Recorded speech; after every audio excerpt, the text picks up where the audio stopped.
दोस्तों, आपका स्वागत है इजी कॉन्सेप्ट में।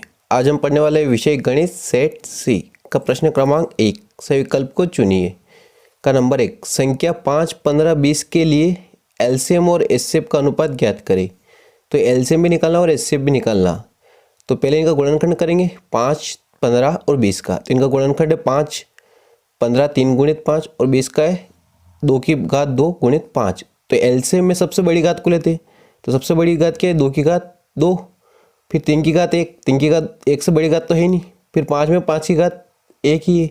तो इन तीनों का एलसीएम कितना हुआ? 5 तिया 15 और 15 चौके 60। और एचसीएफ तो ऐसी संख्या जो तीनों में कॉमन हो और उसकी बड़ी घात हो।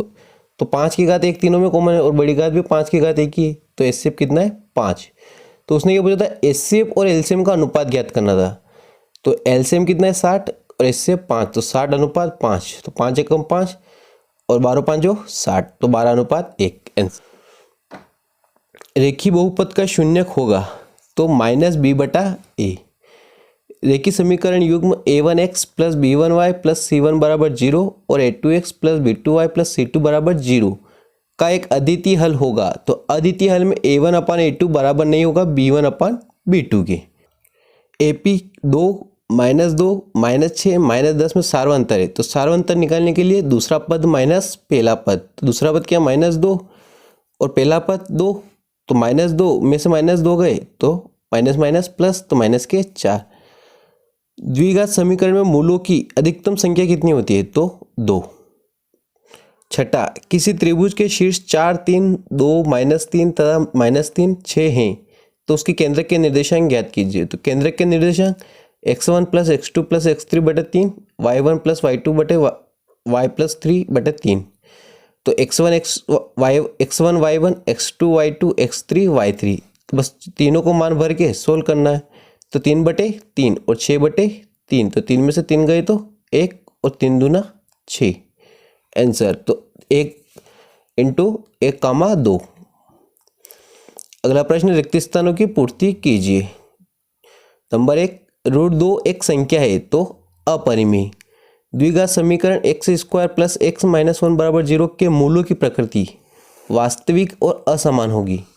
दो समरूप त्रिभुजों की भुजाओं का अनुपात 9:11 है तो उनके क्षेत्रफलों का अनुपात 81:121 होगा। इन दोनों का वर्ग करना। तो वर्ग करने पर क्या जाएगा? उसके क्षेत्रफलों का अनुपात। बिंदु 4, 0 रिक्त स्थान अक्ष पर स्थित है तो x अक्ष पर।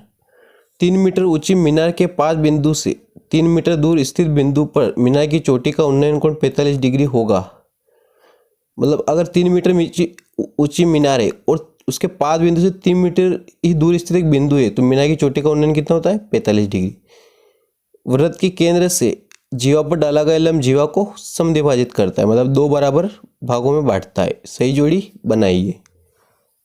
समांतर श्रेणी a plus D a plus 2d dash का nवां पद होगा तो a plus n-1 into D. समांतर श्रेणी का a plus D a plus 2d dash का n पदों का योग कितना होगा?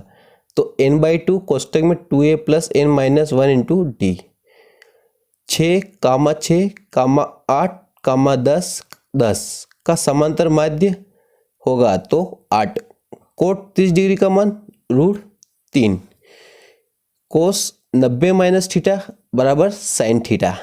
कोस 48 degree cosec 42 degree plus sine 48 degree sec 42 degree बराबर होगा तो 2। पाइथागोरस कथन क्या है? तो किसी त्रिभुज में दो भुजाओं के वर्गों का योग तीसरी भुजा के वर्ग के योग के बराबर होता है तथा बड़ी भुजा का सम्मुख कोण समकोण होता है। पाइथागोरस प्रमेय कहलाता है। बड़ी भुजा कर्ण कहलाती है और लंब और आधार होता है। तो कर्ण की घात 2 बराबर लंब की घात 2 प्लस आधार की घात 2। मूल बिंदु से एक्स वाई की दूरी ज्ञात कीजिए। तो मूल बिंदु 0 0 और एक्स वाई की दूरी x1 x2 y2। तो दूरी अंडर रूट में x2 माइनस x1 का square plus y2 minus y1 का स्क्वायर। तो 0 में से x square plus y square answer. द्विघात समीकरण ax² plus bx plus c बराबर 0 के व्युत्क्रम का सूत्र लिखिए। तो d बराबर b² माइनस 4ac। उन्नयन कोण की परिभाषा लिखिए। तो जब किसी क्षैतिज से ऊपर की ओर देखने पर दृष्टि रेखा और क्षैतिज रेखा के बीच बनने कोण को उन्नयन कोण कहते हैं। वृत्त की स्पर्श रेखा वृत्त को कितने बिंदु पर प्रतिच्छेद करती है? तो वृत्त की स्पर्श रेखा वृत्त को केवल एक बिंदु पर प्रतिच्छेद करती है। वृत्त के क्षेत्रफल का सूत्र लिखिए, तो पाई आर स्क्वायर। प्रश्न क्रमांक 5वां, सत्य असत्य लिखिए। यदि दो त्रिभुज में संगत कोण बराबर हो तो त्रिभुज समरूप होंगे, सत्य है। बेलन का आयतन पाई आर स्क्वायर एच होता है, जहां आर एवं एच क्रमशः बेलन के आधार की त्रिज्या एवं बेलन की ऊंचाई है, सत्य है। वृत्त की परिधि पाई आर स्क्वायर होती है, असत्य है। शंकु का पृष्ठ संपूर्ण पृष्ठ क्षेत्रफल पाई आर स्क्वायर होता है, असत्य है। किसी घटना की प्रायिकता एक से अधिक होती है, असत्य है। किसी घटना की प्रायिकता ऋणात्मक नहीं हो सकती है, सत्य है। प्रश्न क्रमांक 6, 3825 को अभाज्य गुणनखंडों के गुणनफल के रूप में लिखिए। तो सबसे पहले इसके अभाज्य गुणनखंड करना है, तो सबसे पहले छोटी संख्या से गुणनखंड करेंगे। 2 से डिवाइड नहीं होगा, 3 से करते हैं, तो 3 एकम 3, 3 दूना 6, 2 और बचे, 3 7 21, एक और बचा, 3 5 15। फिर 3 से डिवाइड करेंगे, 3 चौक 12, फिर 3 दूना 6, 3 5 15, फिर 5 से 5 8 40, 5 का 25, फिर 5 से 5 5 5 7 35। अब किससे करेंगे? डायरेक्ट 7 भी एक अभाज्य संख्या, लेकिन 7 से नहीं हो रहा, 9 से भी नहीं हो रहा, तो 17 से करेंगे। 17 एकम 17। तो अभाज्य गुणनखंड 3 गुणित 3 गुणित 5 गुणित 5 गुणित 17 अभाज्य गुणनखंड के गुणनफल। सिद्ध कीजिए कि √3 एक अपरिमेय संख्या है। तो माना 3√2 एक परिमेय संख्या है, ये माना अपने विरोधाभास सिद्ध करने के लिए। तो √3 बराबर पी बटे क्यू, क्योंकि परिमेय संख्या क्या होती है? पी बटे क्यू के रूप में, जाए क्यू बराबर 0 नहीं होता है, तो ये इंटू में बराबर डिवाइड में, तो 1/3 पी बटे क्यू। √2 बराबर 1/3 गुणित पी बटे क्यू, समीकरण 1। तो चूंकि पी बटे 3 क्यू एक परिमेय संख्या है तथा हम जानते हैं कि √2 एक अपरिमेय संख्या है, अतः √2 बराबर नहीं है पी बटा 3 क्यू के, यह विरोधाभास है, अतः 3/√2 एक अपरिमेय संख्या है। प्रश्न क्रमांक 7वां, सेट ए का अथवा है। अगर आपने वीडियो नहीं देखा है तो आप डिस्क्रिप्शन में जाके वो वीडियो देख सकते हैं। सेट ए संख्या 6 और 20 का अभाज्य गुणनखंड विधि से एचसीएफ और एलसीएम ज्ञात कीजिए। तो अभाज्य गुणनखंड विधि से 6 का गुणनखंड करेंगे और 20 का गुणनखंड करेंगे। अब गुणनखंड करना आपको आ गया होगा कि अभाज्य संख्या से इनके भाग देना है। तो 6 का 2 × 3 और 20 का 2 गुणित 5। अब एलसीएम में क्या लेते हैं? सबसे बड़ी घात। तो सबसे बड़ी घात क्या है? 2 × 2, इससे बड़ी घात हो ही नहीं सकती, तो 2 × 2। और फिर क्या बचा? 3, 3 की घात भी एक है 3, 5, 5 की घात भी एक है तो 5। और एचसीएफ में क्या है? जो दोनों पदों में समान हो, तो दोनों में समान है, इसलिए इसका एचसीएफ 2 और एलसीएम 60 है। द्विघात बहुपद 6x² -3 -7x के शून्य ज्ञात कीजिए। तो पहले इसे समीकरण को सही क्रम में करने पर, तो 6x² -7x -3। अब 7 को ऐसे तोड़ो कि गुणा करने पर इन दोनों जो गुणा है वो इन दोनों का गुणा है, तो 6 × 6 = 18। मतलब 7 को ऐसे तोड़ना है कि घटाने जोड़ने पर तो 7 आए, लेकिन गुणा करने पर 18 आए।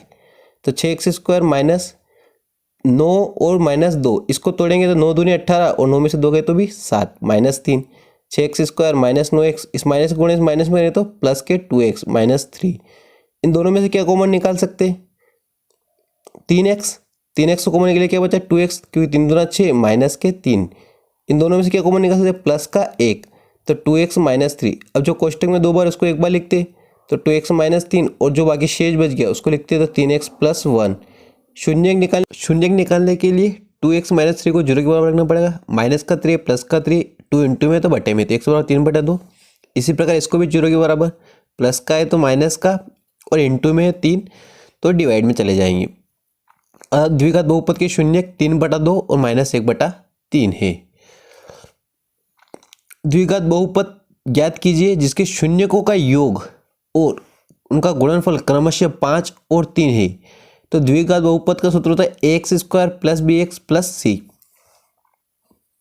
तो शून्यकों का योग बराबर -b/a। तो शून्यकों का योग कितना दे रहा था? 5, तो बराबर -b/, इसके बटे में कुछ नहीं, मतलब 1 था। शून्य को का गुणनफल सी बटा ए, तो गुणनफल कितना था 3, इसके बटे में कुछ नहीं था तो 1, सी बटा 1। तुलना करने पर तो दोनों में कॉमन क्या है ए, तो दोनों में ए को कॉमन रखना पड़ा तो 1 है तो 1, और बी बराबर माइनस के 5 क्योंकि माइनस का चिन्ह माइनस में चले गया इस साइड, और सी बराबर 3। अब इसका मान कहाँ रखेंगे द्विघात बहुपद में x square plus b x plus c में, तो ए का मान तो एक ही था एक्स स्क्वायर प्लस बी का मान कितना था माइनस के 5, तो माइनस 5x प्लस सी का मान 3, अतः द्विघात क्रमांक 9। बहुपद टी स्क्वायर माइनस 15 के शून्य ज्ञात कीजिए, तो T square minus 15, T square minus 15 को रूट 15 की घात 2 लिख सकते हैं क्योंकि अंडर रूट में से अगर 15 बाहर निकलेंगे तो 15 ही हो जाएंगे। तो हमें एक फॉर्मूला बन गया ए की घात 2 माइनस बी की घात 2, तो क्या होता है ए माइनस बी और ए प्लस बी। तो टी को ए माना, टी को ए माना, बी को रूट 15 माना, तो फॉर्मूले से खुल जाएंगे। तो टी माइनस रूट 15 और टी प्लस रूट 15, शून्य निकालने के लिए इसको 0 के बराबर रखेंगे, तो माइनस का 15 है तो प्लस का 15 हो जाएगा, और प्लस का 15 है तो माइनस का 15, अतः बहुपद के शून्य माइनस 15 और प्लस 15 है। एक द्विघात बहुपद ज्ञात कीजिए जिसके शून्यकों का योग तथा गुणनफल माइनस 1/4 और 1/4 है। तो द्विघात बहुपद क्या होता है a x plus b x plus c है, शून्यकों का योग माइनस बी बटे और माइनस 1/4 था यहाँ पर, और बी बटे माइनस से माइनस कट गया तो बी बराबर 1/4, और शून्यकों का गुणनफल सी बटा ए, तो गुणनफल कितना था 1/4, तो सी बटा 1। तुलना करने पर तो देखो ए का मान बराबर होना चाहिए क्योंकि दोनों में ए क्या है कॉमन है, तो यहाँ पर भी 4 है यहाँ पर भी 4 है, तो ए बराबर 4, बी बराबर 1 और सी बराबर 1। मान रखने पर द्विघात बहुपद a x square plus b x plus c, तो 4x square plus x plus 1। प्रश्न क्रमांक 10वां, रोमिला एक स्टेशनरी की दुकान से 9 रुपये में 2 पेंसिल और 3 रबड़ खरीदी। उसकी सहेली सोनाली ने रोमिला के पास नई तरह की पेंसिल और रबड़ देखी, उसने 18 रुपये में उसी तरह की 4 पेंसिल और 6 रबड़ खरीदी। इस स्थिति को बीजगणितीय रूप में व्यक्त कीजिए। एक पेंसिल की कीमत x है और रबड़ की कीमत y है, तो प्रश्न अनुसार रोमिला ने 2 पेंसिल और 3 रबड़ खरीदे, तो 2x प्लस 3x बराबर कितने रुपए में 9 रुपये में, समीकरण 1। तथा सोनाली ने फिर प्रश्न अनुसार 4 पेंसिल और 6 रबड़ खरीदे कितने रुपए में 18 रुपये में, तो बीजगणितीय रूप में व्यक्त करना था 2x प्लस 3y बराबर 9 और 4x प्लस 6y बराबर 18। अथवा का अनुपात a1 a2 b1 b2 c1 c2 की तुलना कर ज्ञात कीजिए कि रेखिक समीकरण संगत है या असंगत।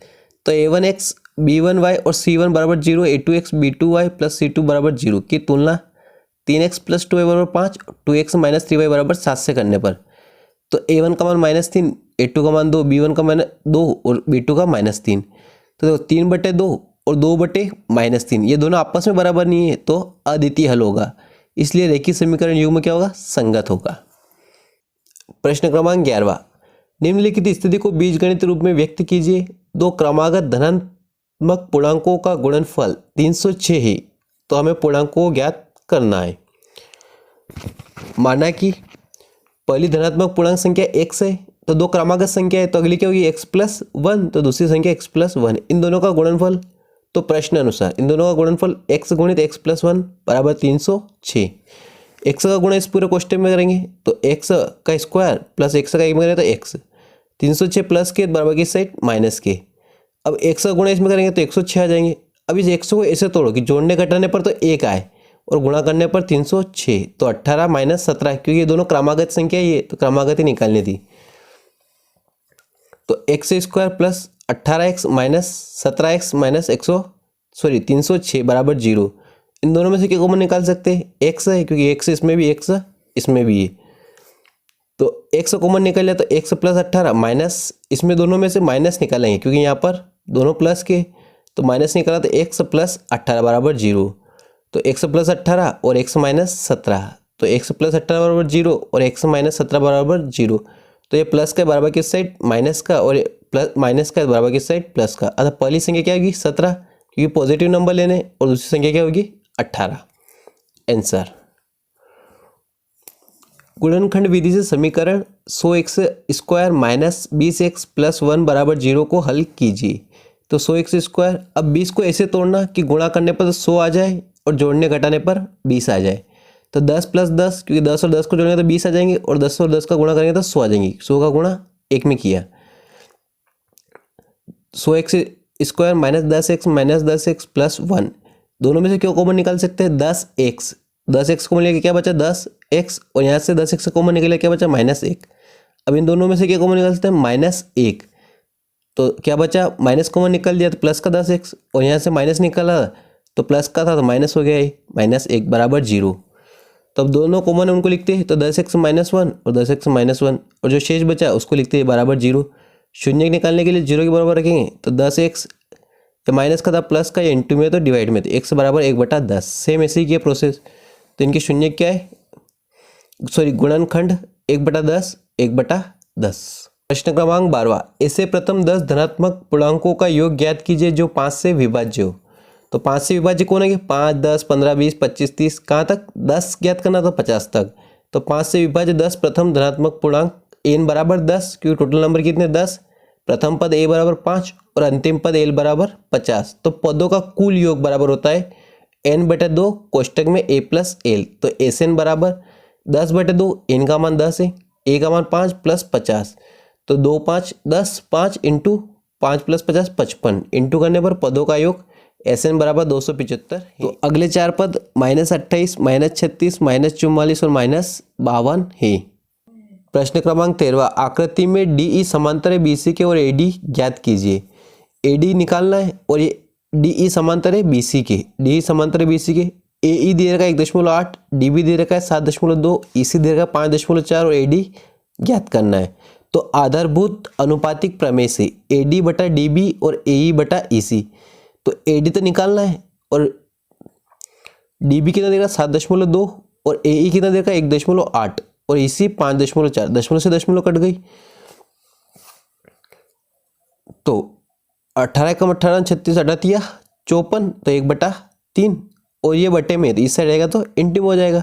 तो 7.2, दशमलव काटे 0 बढ़ाई, 3 से काटा, 3 दूना 6, 3 चौक 12, तो 24/10। AD बराबर 10 का डिवाइड किया तो 2.4।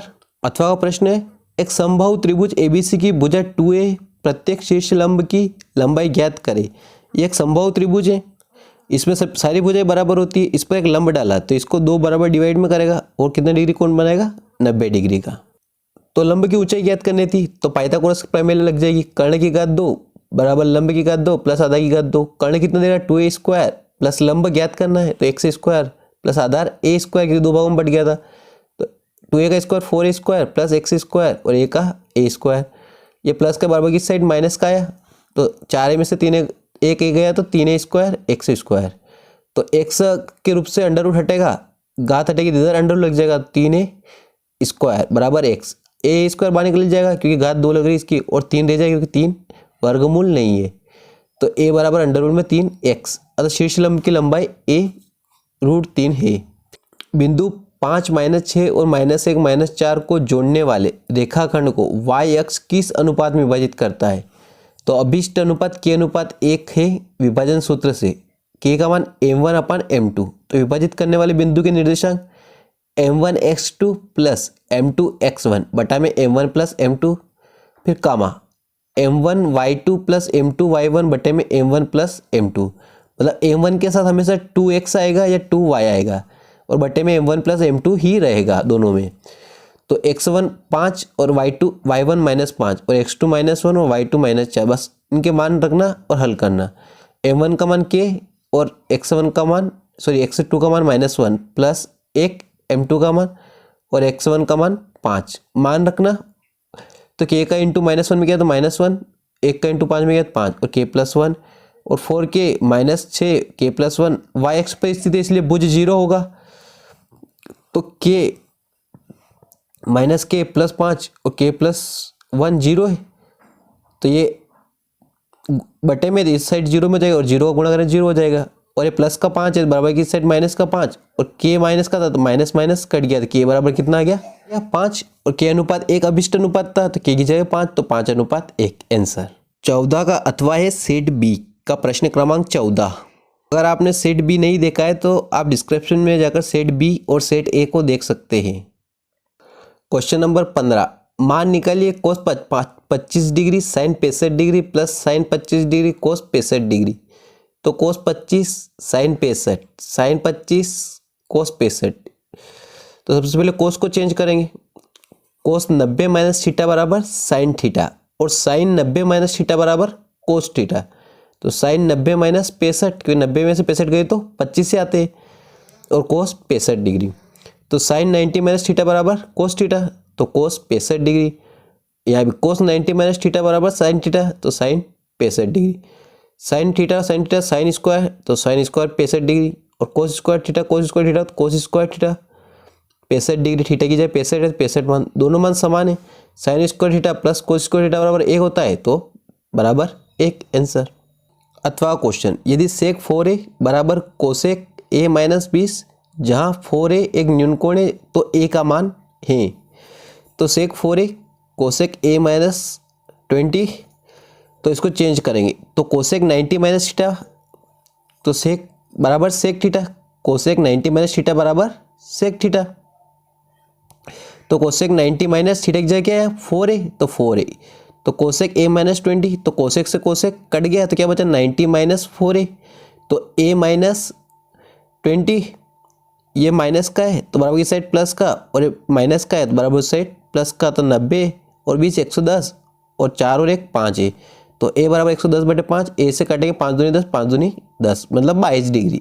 प्रश्न क्रमांक 16, यदि एक थैले में केवल नींबू की महक वाली मीठी गोलियां है, मालिनी बिना थैले में जाके उसमें से एक गोली निकालती है, उसकी क्या प्रायिकता है कि वह निकाली गई गोली संतरे की महक वाली है, नंबर 2 या नींबू की महक वाली है। तो संतरे की महक वाली तो गोली थी, तो उसकी प्रायिकता क्या होगी 0, मतलब असंभव। तो प्रायिकता पी बराबर अनुकूल परिणाम बटे कुल परिणाम, तो अनुकूल परिणाम बराबर 0/1, तो बराबर 0, मतलब यह एक असंभव घटना है। और नींबू की महक वाली गोली 1 है, और प्रायिकता क्या होगी, तो अनुकूल परिणाम बटे कुल परिणाम 1/1 बराबर 1, मतलब एक निश्चित घटना हो सकती है, लेकिन संतरे की नहीं हो सकती, क्योंकि संतरे की गोली नहीं है इसमें। अच्छी प्रकार से फेंटी गई 52 पत्तों की एक गड्डी से एक पत्ता निकाला जाता है, इसकी प्रायिकता परिकलित कीजिए, यह पत्ता इक्का होगा, इक्का नहीं होगा। तो एक गड्डी में कुल 52 ताश होते हैं, इक्के के ताश कितने होते हैं 4, तो प्रायिकता पी बराबर अनुकूल परिणाम बटे कुल परिणाम, तो अनुकूल परिणाम 4/52 मतलब 1/13, तो ये इक्के होने की प्रायिकता है। अब इक्के होने की प्रायिकता 1/13 है, तो देखो इक्के होने की प्रायिकता प्लस इक्के नहीं होने की प्रायिकता, टोटल मान 1 होगा, तो इक्के होने की प्रायिकता ये प्लस का बराबर इस साइड माइनस का, और पीई नहीं मतलब इक्के होने की प्रायिकता नहीं है, तो 1 माइनस 1/13, तो 13 कम 13, और 13 में से 1 गए तो 12, तो इक्का नहीं होने की प्रायिकता पीई नहीं है, 12/13 आंसर। 144 बाल पेनों के एक समूह में 20 बाल पेन खराब है और शेष अच्छे हैं। आप वही पेन खरीदना चाहेंगे जो अच्छा हो, परंतु खराब पेन आप खरीदना नहीं चाहोगे। दुकानदार इन पेनों से एक पेन यादृच्छिक पेन निकाल कर आपको देता है, इसकी क्या प्रायिकता है कि आप पेन खरीदेंगे, आप पेन नहीं खरीदेंगे। तो कुल पेनों की संख्या 144, अच्छे पेनों की संख्या 124 और खराब पेनों की संख्या 20। तो पेन खरीदने की प्रायिकता, अगर पेन खरीदना अच्छे खरीदेंगे तो अनुकूल परिणाम बटे कुल परिणाम, तो अच्छे पेन कितने थे 124 बटे टोटल पेन 144, 4 से करा 4 तिया 12, 4 1 कम 4, और 4 तिया 12 और 2 बचे 4 छंग 24, तो 31/36 तो हम खरीदेंगे। और पेन नहीं खरीदने की प्रायिकता, तो अनुकूल परिणाम बटे कुल परिणाम, खराब कितने पेन थे 20, तो अपन 20 पेन नहीं खरीदेंगे बटे 144 टोटल पेन, तो 4 और 5 20, और 4 से करिए 4 तिया 12 और 4 छंग 24। यह दिया हुआ है कि 3 विद्यार्थी ने एक समूह में से 2 विद्यार्थी के जन्मदिन एक ही दिन न होने की प्रायिकता 0.992 है। इसकी क्या प्रायिकता है कि इन दोनों विद्यार्थी का जन्मदिन एक ही हो। 2 विद्यार्थी का जन्मदिन एक ही दिन न होने की प्रायिकता पी बराबर 0.992 है। तो 2 विद्यार्थी का एक ही दिन जन्मदिन होने की प्रायिकता पी ज्ञात करनी है। तो जन्मदिन है और जन्मदिन नहीं है बराबर 1, तो नहीं होने की प्रायिकता 0.92 है, तो ये प्लस का बराबर की साइड माइनस का, तो एक में से 0.992 गया तो 0.008, मतलब दोनों का जन्मदिन एक ही दिन होने की प्रायिकता 0.008 है। प्रश्न क्रमांक 18, एक नदी के एक पुल के एक बिंदु से नदी के सम्मुख किनारों के अवनमन कोण 30 डिग्री और 45 डिग्री है। यदि पुल किनारों से 3 मीटर की ऊंचाई पर है तो नदी की चौड़ाई ज्ञात कीजिए। मतलब नदी से कोई व्यक्ति यहाँ पुल पर बैठ के नदी के 2 किनारों को देख रहा है, तो एक 45 डिग्री कोण बन रहा है, एक 30 डिग्री का कोण बन रहा है, तथा उस पुल की ऊंचाई नदी से 3 मीटर की ऊंचाई पर है, तथा दोनों की नदी की चौड़ाई ज्ञात करनी है। तो नदी की चौड़ाई x + y टोटल चौड़ाई है, क्योंकि यहाँ से यहाँ तक की दूरी x और यहाँ से यहाँ तक की दूरी y। तो त्रिभुज ADB में tan थीटा, क्योंकि लंब है, तो टेन थीटा बराबर लंब बटे आधार। तो टेन 30 डिग्री का मान क्या होगा 3 बटा एक्स, क्योंकि ये लंब और आधार। तो टेन 30 डिग्री का मान 1 बटा √3, 3 बटा एक्स। तीजे गुणा करने पर तो एक्स बराबर 3√3, समीकरण 1। अब त्रिभुज ADC में क्योंकि वाई का मान भी निकालना है, तो टेन थीटा बराबर लंब बटा आधार टेन 45 डिग्री 3 बटे वाई। 45 का मान 1, तो वाई इधर चला जाएगा, तो वाई बराबर 3। तो नदी की चौड़ाई x प्लस वाई है टोटल, ये पूरी नदी की चौड़ाई x प्लस वाई। नदी की चौड़ाई x प्लस वाई 3√3 प्लस 3, तो 3 कॉमन निकाल लिया, क्योंकि दोनों में 3 कॉमन है, तो √3 + 1 मीटर है। प्रश्न 18वां का प्रश्न सेट बी में प्रश्न क्रमांक 18वां का अथवा वाला है। अतः आपने सेट ए और बी नहीं देखा है तो प्लीज़ जाके सेट ए और बी देखिए और चैनल को सब्सक्राइब जरूर करें। और प्रश्न क्रमांक 19 भी सेट बी का 19वां प्रश्न ही है। कृपया आप सेट और बी को जरूर करें, क्योंकि सारे क्वेश्चन एक दूसरे से लिंक होते हैं और सेट ए के सेट बी में रिपीटेड होते हैं, सेट बी के सेट सी में, और सेट डी में अधिकांश क्वेश्चन रिपीट होंगे। कृपया आप सेट ए और बी को पहले देखें, फिर उसके बाद सेट सी और सेट डी को देखें। सेट बी का 19 का अथवा वाला क्वेश्चन। 5 सेंटीमीटर त्रिज्या वाले एक वृत्त के किसी बिंदु P पर स्पर्श रेखा PQ केंद्र O से जाने वाली एक रेखा से बिंदु Q पर इस प्रकार मिलती है कि OQ 12 सेंटीमीटर है, तो PQ की लंबाई ज्ञात कीजिए। तो हल दिया है, 5 सेंटीमीटर त्रिज्या वाला एक वृत्त है जिस पर स्पर्श रेखा PQ है। तो पाइथागोरस प्रमेय से जब भी स्पर्श रेखा पर क्या होती है त्रिज्या लंब होती है, तो ये कितना डिग्री बन रहा है कोण 90 डिग्री का, तो 90 डिग्री बन रहा है। ये कर्ण, ये आधार और ये लंब। तो पाइथागोरस में कर्ण की घात 2, लंब की घात 2 प्लस आधार की घात 2। आधार ज्ञात करना, स्पर्श रेखा की लंबाई ज्ञात करनी, PQ की लंबाई। तो कर्ण की घात 2 मतलब 12 की घात 2, लंब मतलब 5 की घात 2 प्लस आधार मतलब x की घात 2। ये प्लस का है तो 12 की साइड माइनस का, और ये 12 का वर्ग 144, तो 25, 5 का वर्ग 25, तो ये प्लस का था, 12 की साइड माइनस का, तो माइनस का एक्स स्क्वायर, 144 में से 25 गए तो माइनस के 119, माइनस से माइनस कट गए तो एक्स स्क्वायर प्लस 119, ये घात है तो इधर लग जाएगा अंडर रूट, तो x बराबर अंडर रूट में 119 सेंटीमीटर। अतः PQ की लंबाई अंडर रूट में 119 सेंटीमीटर है। प्रश्न क्रमांक 20, एक वृत्ताकार खेत पर 24 रुपये प्रति मीटर की दर से बाड़ लगाने का व्यय 5280 रुपये है। इस खेत की 0.50 प्रति वर्ग मीटर की दर से जुताई कराई जाती है। खेत की जुताई करने का व्यय ज्ञात कीजिए। हल दिया है, एक खेत है जिसके चारों ओर बाड़ लगाई है, मतलब तार खींचे हुए है, उसका पूरा खर्च 1 मीटर का निकालना है, क्योंकि कुल खर्च 5280 रुपये है और 1 मीटर 24 रुपये का है, तो टोटल मीटर कितना है ये निकालना है। तो टोटल ये क्या निकालना, परिधि निकालनी है। तो वृत्त की परिधि क्या होती है 2πr। तो टोटल खर्च बटे 1 मीटर का खर्च, इससे भाग देंगे तो टोटल मीटर निकल जाए कितने मीटर है। तो 24 का भाग 5280 में देने पर 220 उत्तर प्राप्त हुए। तो वृत्त की परिधि 2πr बराबर 220, क्योंकि टोटल कितनी है 220। अतः 2 गुणित पाई का 22/7 r 22 0, तो 22 से 22 कट जाएगा। पहले कर लो ये, जो इंटू में वो बटे में आ जाएंगे और जो बटे में वो ऊपर इंटू में चले जाएंगे, मतलब गुणा में चले जाएंगे।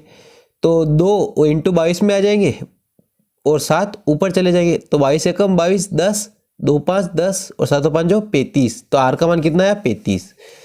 और वृत्त का क्षेत्रफल क्या होता है πr², क्योंकि खेत की जुताई करनी है। अब तो जुताई तो क्षेत्रफल में होती है खेत के अंदर। तो पाई का मान 22/7, आर का मान 35 गुणित 35, तो 7 5 35 और 22 5 110 गुणित 35। तो 35 का गुणा इसमें करेंगे तो 0 की 0, 11 5 55, हासिल आया 3, 11 33 और 5 38 मीटर स्क्वायर। और 1 मीटर वर्ग की जुताई के लिए 50 पैसे मतलब 98 रुपये देने पड़ते। तो 50 पैसे का आधा मतलब 1/2, तो टोटल रुपए कितने होंगे 3850 मीटर स्क्वायर जुताई करनी है। तो 2 एकम 2, 2 नम 18, 2 दूनी 4 और 2 5 10, तो 1925 रुपये टोटल दिए। अतः कुल जुताई के लिए 1925 युग्म x - 2y = 0, 3x + 4y = 20 को प्रतिस्थापन विधि से हल करना है। प्रतिस्थापन विधि से समीकरण 1 का मान निकालने पर समीकरण 2 में रखने पर हल करते हैं। तो x + 2y = 0, 3x + 4y = 20, समीकरण 2। तो समीकरण 1 से x - 2y = 0, तो ये माइनस का बराबर की साइड प्लस का, एक्स प्लस 2y स्टार समीकरण नाम देने पर। स्टार समीकरण से एक्स का मान समीकरण 2 में रखने पर, तो एक्स का मान क्या है 2y, तो एक्स की जगह 2y प्लस 4y बराबर 20, तो 2 तिया 6y प्लस 4y बराबर 20, 6 4 10y बराबर 20, एक गुणा में बराबर की साइड डिवाइड में, तो 10 दूना 20, तो y का मान 2। अब y का मान स्टार समीकरण में रखने पर, तो स्टार समीकरण क्या थी x plus 2y, x plus 2y, तो y का मान 2 रखने पर, तो x 2 इंटू 2, तो x बराबर 4, तो x बराबर 4 और y बराबर 2। आंसर।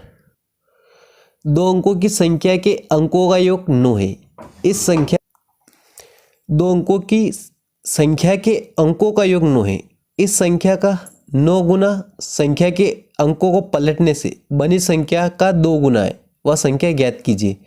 तो माना कि इकाई का अंक y है तो दाई का अंक x है, तो दोनों अंकों का योग क्या है x प्लस वाई बराबर 9, समीकरण 1। तो देखो इकाई का अंक y है तो दाई का अंक 10x प्लस इसका 9 गुना बराबर अंकों को पलट दिया, मतलब y की जगह 1 x और x की जगह y, तो इसका क्या हो जाता है 2 गुना हो जाती है।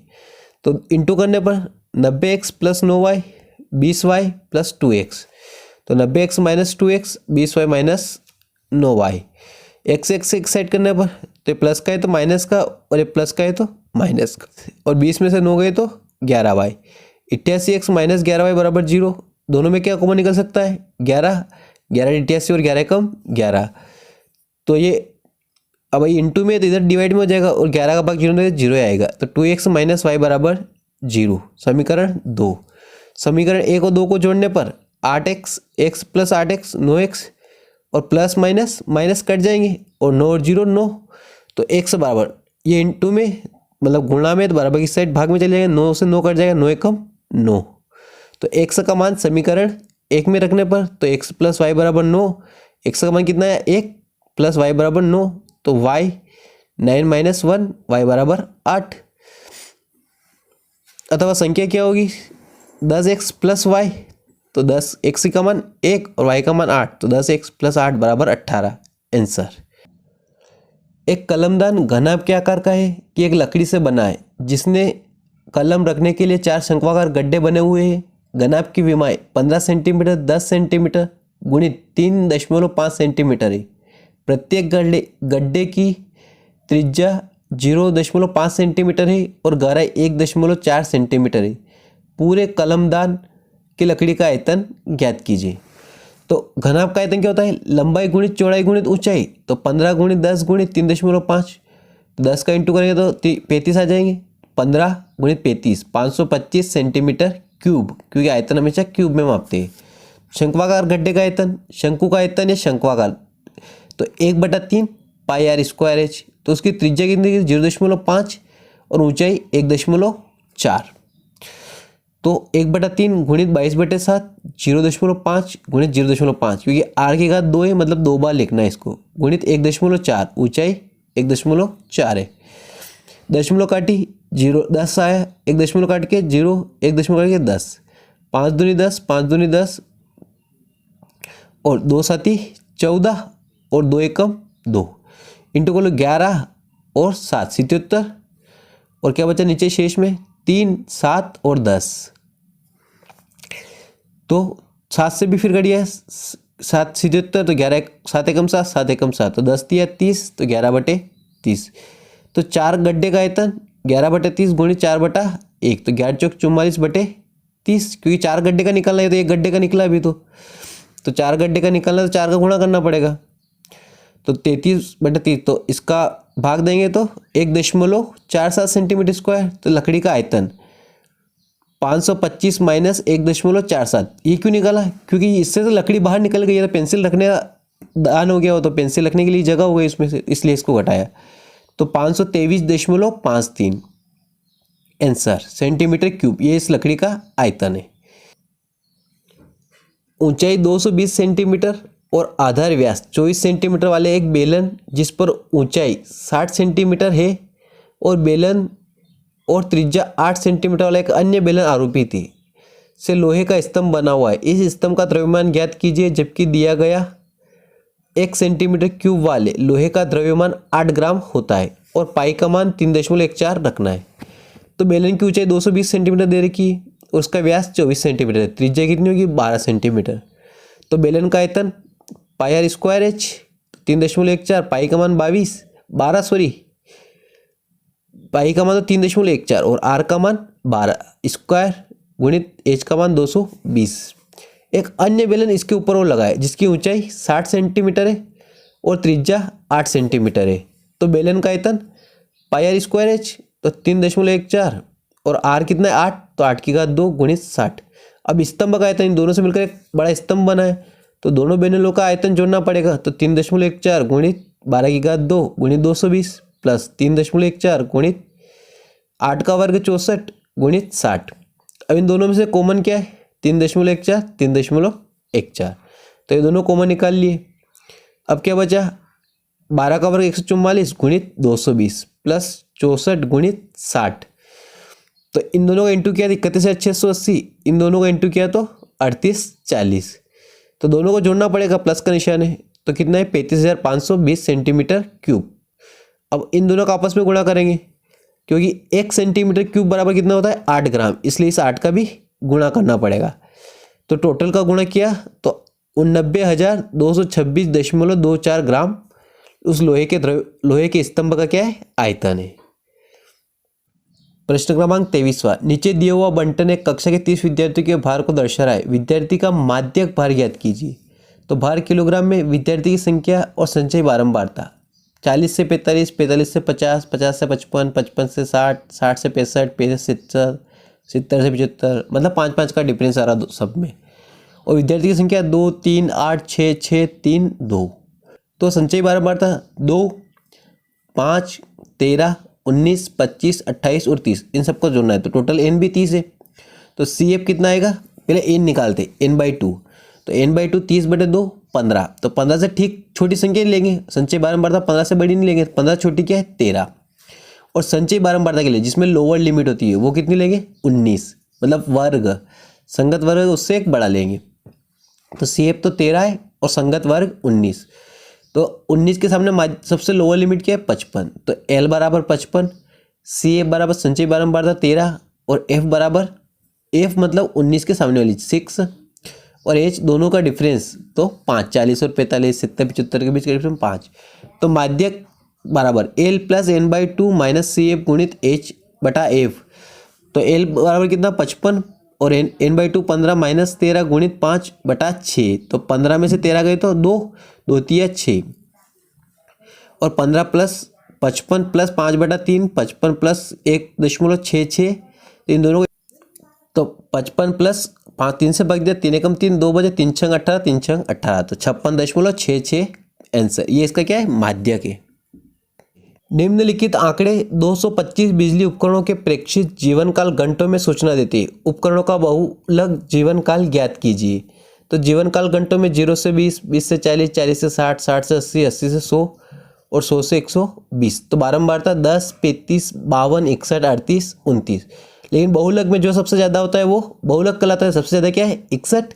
तो इसको क्या मानेंगे F1, F1 से पहले क्या था F0 और F1 के बाद F2 और जो उसकी लोअर लिमिट होती है वो F1 के सामने वाली होती है L बराबर 60 और उनकी ऊंचाई दोनों का डिफरेंस 100 माइनस 20।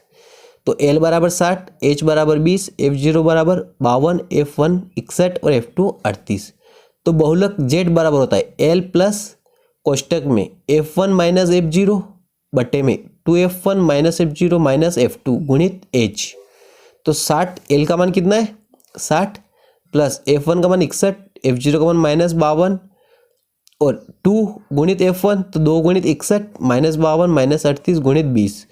तो 61 में से 52 गए तो 9 और 60 बटे में 6 दूनी 12 माइनस माइनस माइनस प्लस 8 हो तो 10 और 5 और 3 8 और हासिल का 9 गुणित 20। तो 9 बटे में 32, तो 4 8 32 और 4 5 20, 9 5 45 बटे 8 60 प्लस 8 से डिवाइड करेंगे 8 5 40, 5 छंग 8 छंग 48 2। तो इनको ऐड करने पर 65.68। ये क्या इसका बहुलक। अतः बहुलक 65.62 है। अगर वीडियो समझ में आया हो तो वीडियो को लाइक और चैनल को सब्सक्राइब जरूर